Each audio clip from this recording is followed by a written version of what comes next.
പഞ്ചാരക്കൊല്ലിയിലേക്കാണ്. അവിടെ കടുവയെ പിടികൂടാൻ കൂടെത്തിച്ചു. കൂടാതെ കൂടുതൽ സംഘങ്ങൾ അങ്ങോട്ടേക്ക് എത്തും. വെറ്ററിനറി ഡോക്ടേഴ്സിന്റെ സംഘം ഉൾപ്പെടെ ഉണ്ടാകും. ഡ്രോണുകൾ ഉപയോഗിച്ചുള്ള തിരച്ചിൽ. അങ്ങനെ കടുവയെ എത്രയും വേഗം പിടികൂടുക, കൊല്ലുക എന്നുള്ളതിലേക്ക് വനം വകുപ്പ് കടക്കുകയാണ്. ഞങ്ങളുടെ പ്രതിനിധികളിലേക്ക് ഒരിക്കൽ കൂടി പോകുന്നു. അഭിജിത്ത് മുഴക്കുന്നുണ്ട്. അഭിജിത്ത്, അല്പസമയം മുൻപ് മന്ത്രി OR കേളു അങ്ങോട്ടേക്ക് എത്തിയിരുന്നു. അദ്ദേഹവുമായി അഭിജിത്ത് സംസാരിച്ചിട്ടുണ്ട്. എന്താണ് അദ്ദേഹം പറഞ്ഞത്?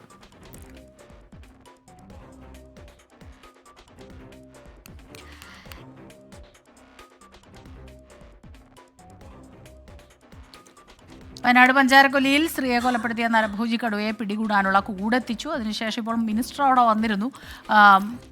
മന്ത്രി OR കേളുവിനോട് അദ്ദേഹം പറഞ്ഞ വാക്കുകളിലേക്ക് നമുക്കൊന്ന് പോകാം. മറ്റേ ഓർഡർ ഇറങ്ങുന്ന മുറയ്ക്ക് നമ്മൾ വെടിവെക്കാനുള്ള നടപടികൾ നമ്മൾ മറുവശത്ത് ശ്രമിക്കും. അതുപോലെ തന്നെ നമ്മൾ മറ്റുള്ള ഏരിയകളിൽ കൂടി നമ്മളൊരു ഒരു കാവല് കൂടി നമ്മൾ ഏർപ്പെടുത്തി ജാഗ്രത നിർദ്ദേശം നമ്മൾ കൊടുക്കും. ഇപ്പോൾ ഇദ്ദേഹമാണ് നേരത്തെ രണ്ടാമതും കടുവയെ കണ്ട ആള്. അദ്ദേഹത്തെ മന്ത്രി നേരത്തെ കാണുമെന്ന് പറഞ്ഞിരുന്നു. എവിടെ കണ്ടത്? ബോഡി കിടന്ന സ്ഥലത്ത് അതെ മൂന്നാളുണ്ടായിരുന്നു. അപ്പോൾ സ്വാഭാവികമായിട്ട് നമുക്ക് അങ്ങോട്ട് വീണ്ടും വരാനുള്ള സാധ്യത വളരെ കൂടുതൽ തന്നെയാണ്. ഈ ഒരു പ്രദേശം സംബന്ധിച്ചിടത്തോളം വേറെ ബുദ്ധിമുട്ടുള്ള മേഖല കൂടിയാണല്ലേ, തോട്ടം എല്ലാം കൂടി ആകുമ്പോൾ. അതെ, ഫോറസ്റ്റിനോട് ചേർന്നാണ് നമ്മുടെ തോട്ടം കിടക്കുന്നത്. അതുകൊണ്ടൊരു വിഷയമുണ്ട്. അപ്പൊ നമുക്ക് വേഗം തന്നെ കൂടി വെച്ചിട്ട് വേഗം മാറി കൊടുക്കാൻ നോക്കാം, അല്ലേ? അതാണ് ഇപ്പൊ വേഗം നമുക്ക് സമയം കളയാതെ കൂടി വെച്ചിട്ട് ആ കാര്യത്തിലേക്ക് നീങ്ങാം. അത് മാത്രമേ ഇപ്പൊ പറയുന്നുള്ളൂ. അപ്പൊ വേഗം വെക്കാൻ നോക്കി കേട്ടോ.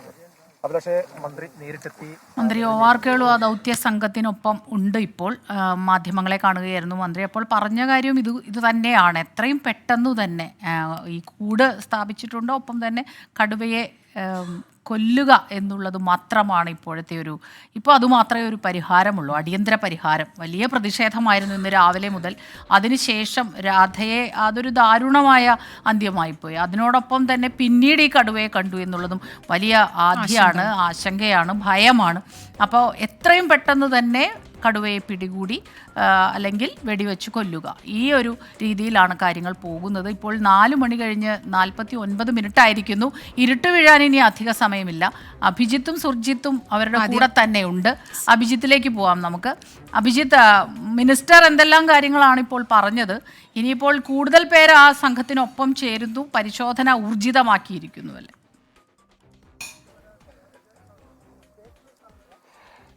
തീർച്ചയായും സ്മിത, അങ്ങനെ തന്നെയാണ്. ഈ പരിശോധന ഊർജിതമായി തുടരേണ്ടതുണ്ട്. സ്മിത നേരത്തെ സൂചിപ്പിച്ചതുപോലെ തന്നെ സന്ധ്യ മയങ്ങാൻ ഇനി അല്പസമയം മാത്രമാണ് ബാക്കി.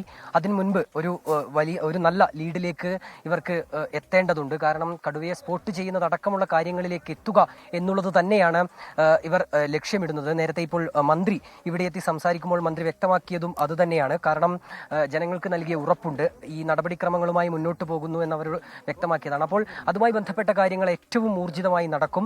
കൂടുതൽ പേരെ ഇവിടേക്ക് എത്തിക്കും. അതുമായി ബന്ധപ്പെട്ട ആൾക്കാരെ, ഈ ദ്രുതകർമ്മസേനയെ എത്തിക്കുന്നു. ഒപ്പം തന്നെ ഈ ഷൂട്ടർമാരെ അടക്കം ഇവിടേക്ക് എത്തിച്ചുകൊണ്ടുള്ള ഒരു പരിശോധന, ഒരു തെരച്ചിൽ അത് ഊർജിതമായി തുടരും എന്നാണ് മന്ത്രി വ്യക്തമാക്കിയത്. അതുമായി ബന്ധപ്പെട്ട നടപടികൾ നമുക്ക് ഈ ദൃശ്യങ്ങളിൽ കാണുകയും ചെയ്യാം. നിലവിൽ ഇപ്പോൾ ഈ കൂട് സ്ഥാപിക്കാനുള്ള ഒരു നടപടിക്രമങ്ങളാണ് പുരോഗമിച്ചുകൊണ്ടിരിക്കുന്നത്. അല്പസമയം മുൻപാണ് കൂട് എത്തിച്ചത്. ഈ കൂട് ഇനിയിപ്പോൾ ഈ പ്രദേശത്ത് തന്നെ സ്ഥാപിക്കുകയും ചെയ്യും. നമ്മൾ മനസ്സിലാക്കുന്നതനുസരിച്ച് ഈ കൂട് സ്ഥാപിക്കുക, ഈ കടുവയെ പിടികൂടുക, വെടിവെച്ച് കൊല്ലുക തുടങ്ങിയ നടപടിക്രമങ്ങളിലേക്കാണ് ഇത് നീങ്ങുകയും ചെയ്യുക. നേരത്തെ തന്നെ കടുവയെ വീണ്ടും കണ്ടു എന്ന തരത്തിലുള്ള ഈ നാട്ടുകാരുടെ തന്നെ പ്രതികരണം വന്നതാണ്. അങ്ങനെയെങ്കിൽ ഇന്ന് തന്നെ പരമാവധി വേഗത്തിൽ ഈ കടുവയെ കണ്ടെത്തുക, കടുവയെ സ്പോട്ട് ചെയ്യുക എന്നുള്ളത് തന്നെയാണ് പ്രധാനപ്പെട്ട കാര്യം. രാത്രിയോടടുപ്പിച്ചാൽ ഇത് ദുഷ്കരമാകും.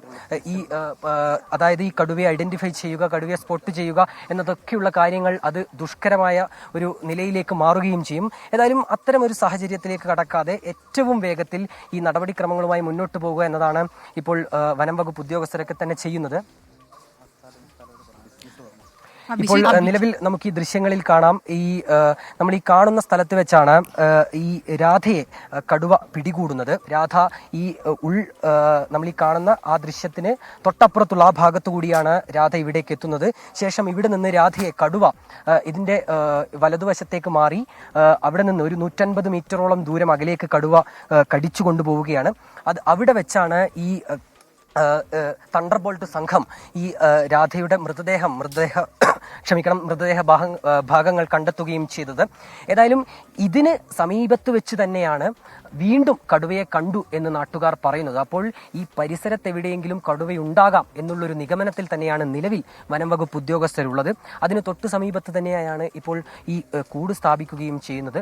കടുവയെ കൂട്ടിൽ അകപ്പെടുത്തുക എന്നുള്ളത് തന്നെയാണ് ലക്ഷ്യം. പിന്നീട് മറ്റ് നടപടിക്രമങ്ങളിലേക്ക് കടക്കുകയും ചെയ്യുക. ഇത് നമുക്ക് കണ്ടാൽ തന്നെ നമുക്കറിയാം, വലിയൊരു വനമേഖലയാണ്. ഈ വനമേഖലയിൽ നിന്ന് നിരവധിയായ വന്യമൃഗങ്ങൾ, അത് ഈ ആനയും കാട്ടുപന്നിയും കാട്ടുപോത്തും ഉൾപ്പെടെയുള്ളവ ഈ മേഖലകളിലേക്ക് സ്ഥിരം എത്താറുണ്ട് എന്ന് പ്രദേശവാസികൾ പറയുന്നുണ്ട്. പക്ഷേ കടുവയെ കണ്ട ഒരു സംഭവം ഇതിനു മുൻപ് ഈ സ്ഥലത്ത് കടുവയെ കണ്ട സംഭവം നേരത്തെ റിപ്പോർട്ട് ചെയ്തിട്ടില്ല. അത്തരത്തിലുള്ള ഒരു അനുഭവം ഈ പ്രദേശവാസികൾക്കാർക്കും തന്നെ ഇല്ല. അതിനാൽ തന്നെ വളരെ ആശങ്ക ഈ പ്രദേശത്തുള്ളവർക്കുണ്ട്. അവർ ആ ഭീതിയിലുണ്ട്. നമ്മൾ നേരത്തെ ഈ സംഭവം നടന്നതിന് മീറ്ററുകൾ മാത്രം അകലെയുള്ള വീട്ടിലെ ആൾക്കാരുമായി സംസാരിച്ചപ്പോൾ അവർ വ്യക്തമാക്കിയതാണ്, സാധാരണ രീതിയിൽ തങ്ങളുടെ ജോലിക്കായി ഇതുവഴിയൊക്കെ നാട്ടുകാർ പോകാറുണ്ട്, പ്രദേശവാസികൾ പോകാറുണ്ട്. ഇവിടെ അടുത്ത് തന്നെ കാപ്പിത്തോട്ടമുണ്ട്, അവിടേക്കുള്ള ജോലിക്ക് എത്തുന്നവരൊക്കെയുണ്ട്, വിറകു ശേഖരിക്കാൻ വരുന്നവരുണ്ട്. അങ്ങനെ എല്ലായ്പ്പോഴും ഈ തങ്ങൾ പണിക്ക് പോകുന്ന സമയങ്ങളിലൊക്കെ ഇവിടേക്ക് സ്ഥിരമായി ആളുകൾ എത്താറുള്ള ഒരു സ്ഥലത്ത് വെച്ചാണ് ഇത്തരത്തിൽ രാധ എന്ന സ്ത്രീക്ക് നേരെ കടുവയുടെ ആക്രമണം ഉണ്ടാകുന്നത്, അവരുടെ ദാരുണാന്ത്യവും സംഭവിക്കുന്നത്. അതിനാൽ തന്നെ ഇതിനൊരു പരിഹാരം കണ്ടെത്തുക, ഇതിന് ഈ നരഭോജി കടുവയെ പിടികൂടി വെടിവെച്ചു കൊല്ലുക എന്നുള്ള ആവശ്യം നാട്ടുകാർ ഉന്നയിക്കുന്നു. നാട്ടുകാർ ശക്തമായി ഉന്നയിച്ചതിന്റെ അടിസ്ഥാനത്തിൽ തന്നെയാണ് അത്തരമൊരു തീരുമാനത്തിലേക്ക് എത്താൻ വനം വകുപ്പ് ഇതിന്റെ ബന്ധപ്പെട്ടവർ നിർബന്ധിതരായതും അതിന്റെ വലിയ പ്രതിഷേധവും നമ്മൾ അല്പസമയം മുൻപ് ഈ തൊട്ടടുത്ത പ്രിയദർശിനി എസ്റ്റേറ്റിലൊക്കെ കണ്ടതാണ്. മന്ത്രിക്ക് നേരെ തന്നെ വലിയ രീതിയിലുള്ള പ്രതിഷേധമുണ്ടാകുന്ന ഒരു സാഹചര്യം. ഏതായാലും എല്ലാത്തിനും ഒടുവിൽ ഇപ്പോൾ ഈ കടുവയെ കണ്ടെത്തുക, കടുവയെ പിടികൂടുക എന്നത് തന്നെയാണ് ഏറ്റവും പ്രധാനപ്പെട്ട കാര്യം. അതുമായി ബന്ധപ്പെട്ട ഊർജിതമായ നടപടിക്രമങ്ങൾ ഇപ്പോഴും നടന്നു വരികയാണ്. സ്മിത ആദ്യം സൂചിപ്പിച്ചതുപോലെ തന്നെ ഇതിനൊരു അമാന്തം ഉണ്ടാകാൻ പാടില്ല. കാരണം ഇപ്പോൾ നമുക്കറിയാം, ഇപ്പോൾ സമയം 4:53 ഇനി കേവലം മിനിറ്റുകൾ മാത്രമാണ് ഇരുട്ടാകാൻ ബാക്കിയുള്ളത്. സന്ധ്യ മയങ്ങിക്കഴിഞ്ഞാൽ ഇത്തരം പ്രവർത്തനങ്ങൾക്ക് എത്രത്തോളം അത് പ്രായോഗികമായി നടപ്പിൽ വരുത്താൻ കഴിയുമെന്നുള്ള കാര്യത്തിൽ ആശങ്കയുണ്ട്. അതിനാൽ തന്നെ കൂട് സ്ഥാപിക്കുക, അതുമായി ബന്ധപ്പെട്ട മറ്റ് പ്രവർത്തനങ്ങളിലേക്ക് കടക്കുക എന്നുള്ളതാണ് ഏറ്റവും അടിയന്തരമായി ഇപ്പോൾ ഫോറസ്റ്റ് ഉദ്യോഗസ്ഥരൊക്കെ തന്നെ ചെയ്യുന്നത്.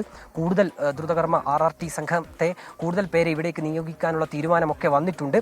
അങ്ങനെയെങ്കിൽ ഇവിടെയൊക്കെ ഒരു പരിശോധന അത് രാത്രി ഏറെ വൈകിയും ഉണ്ടാകും. എന്തായാലും കടുവയെ പിടിക്കാനുള്ള നടപടികൾ അവിടെ വേഗത്തിൽ പുരോഗമിക്കുകയാണ്. കൂട് സ്ഥാപിക്കുന്നുണ്ട്. അതിന്റെ ദൃശ്യങ്ങളാണ് ഇപ്പോൾ പ്രേക്ഷകരിലേക്ക് എത്തിക്കൊണ്ടിരിക്കുന്നത്. എന്തായാലും ഇരുട്ടു വീണാൽ ഒരു പക്ഷേ കടുവയെ പിടികൂടാനുള്ള ദൗത്യം അതിനൊരു തടസ്സമാകും. അതിനു മുമ്പേ ഇത് പൂർത്തീകരിച്ച് കടുവയ്ക്ക് ആയുള്ള കൂട് സ്ഥാപിക്കുന്ന നടപടിക്രമങ്ങൾ പൂർത്തീകരിച്ച് കടുവ ഉടൻ തന്നെ കൂട്ടിലാകുമെന്നുള്ള പ്രതീക്ഷയിലാണ് വനം വകുപ്പും പ്രദേശവാസികളും ഒക്കെ ഉള്ളത്.